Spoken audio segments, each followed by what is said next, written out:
guys, I've been dragging this out for a while. I'm glad I finally got started on it. This thing is a blast to drive. So I had some tweaking to do on the body.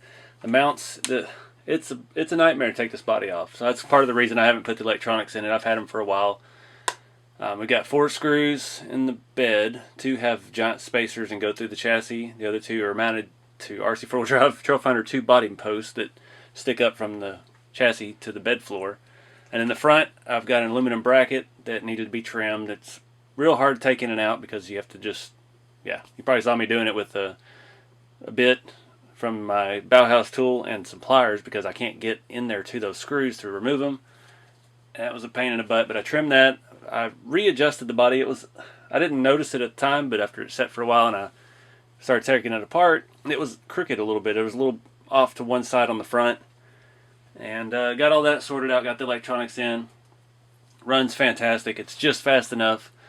There at the end, it was squatting a little bit, and I didn't like that. So luckily there's some adjustability on these TT02s, what this chassis is. And I just raised the shocks up in the back and the upper mounts. It has inner and outer, and I moved it to the outer and the fronts. It has upper and lower mounts on the control arms, and I had to put some longer bolts and some little bushings and some spacers in there, but it worked out perfect. And this thing has got the right stance, other than if it was just bagged. And I fought with that all morning looking at this thing. I've got that other air ride kit we took off the Sin F450. I don't want to take the body apart right now, or I've probably already done it.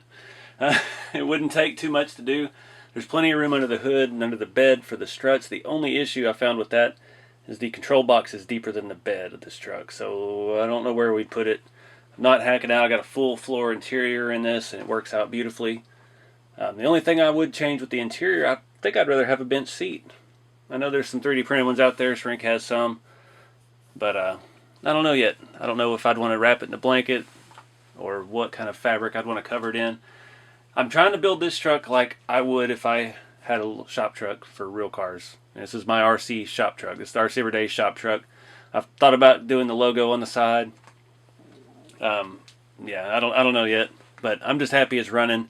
These 2.2 Vanquish wheels look awesome. These buggy tires are way too soft, and these are beadlock wheels, and those are buggy racing tires. So the tires are made to be glued.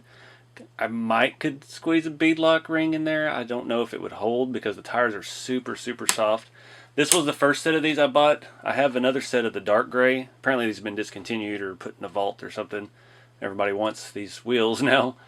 But then I have the medium tires on it. These are the soft, unfortunately, but it works. And I'm not going to be out. Will probably be out trying to drive it around a touring car track or something. So we're still far from done. This thing, I'm in love with it now. I've got stuff coming to make a bed cover already.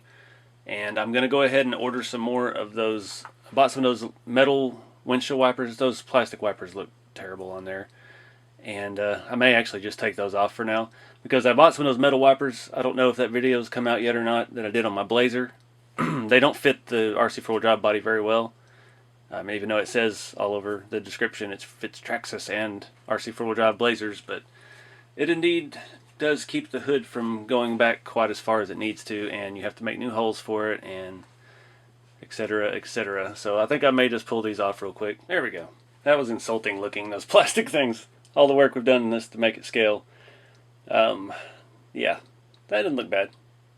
So again, keeping with the theme of trying to make this a truck like I'd find it, I've been looking at Squarebodies used on Marketplace for a month now and toying with the idea of getting a real one. So I've got some really good studying done on what these things look like in real life. And like I said, I'm trying to make this look like one that I'd be building myself if I could afford it. So that's kind of what we did on the tailgate. I know it's going to be controversial on the internet, but I like it. So I had the Shrink RC roll pan, and I painted it trim black. That nice paint.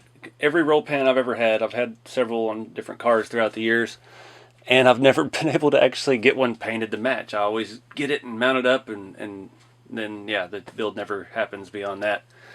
So I painted it that flat black, and we rusted over it like it's just faded out gel coat. It's hard to get it to come out in camera, but in the sunlight you can see the rust kind of coming through, and it's kind of a satin, like the gel coat's faded out a little bit. I may come back with that pigment binder and put over this as well. See if it'll dull it down a little more, make it look even more faded out. But the tailgate was a big thing. So these are K5 Blazers. K5 Blazers have a different tailgate. Obviously, I didn't fix everything. The handle on these is usually somewhere else. I don't know if it's below this or it's up here still. I have to look at that. And the truck ones don't have this ridge on it. And I'm not going all that route. I made it look like, in my head, somebody shaved the tailgate handle, because those are always worn out and noisy and rattly. And once I find the interior piece of this tailgate, it has a handle inside because it's a Blazer. So it'll look like it's got a relocation kit and the handle flipped to the inside. And it's got some bondo. Every one of these trucks on Marketplace has some bondo. Half of them, the entire truck looks like this section right here, where there's just black spray paint and primer and bondo, and that's their paint scheme. Somebody sanded it down, realized it was a disaster, and tried to sell it.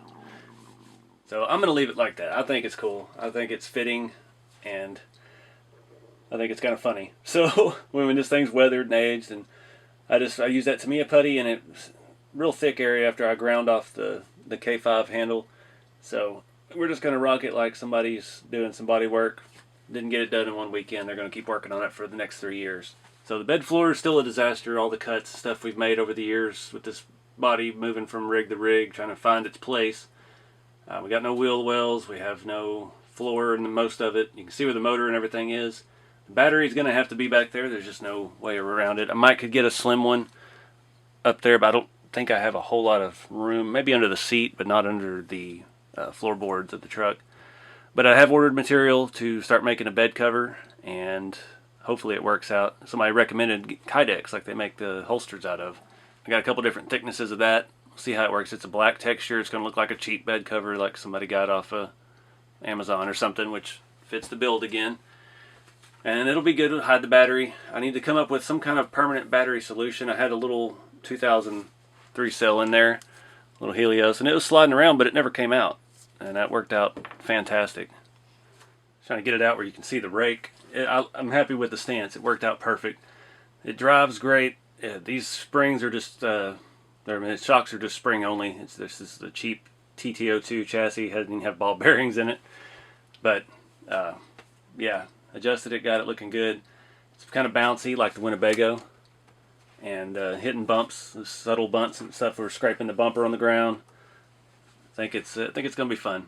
So I'm going to wrap this video up, guys. I appreciate y'all watching, and stay tuned for more to come with this truck and many more. See y'all in the next video. Keep it scale.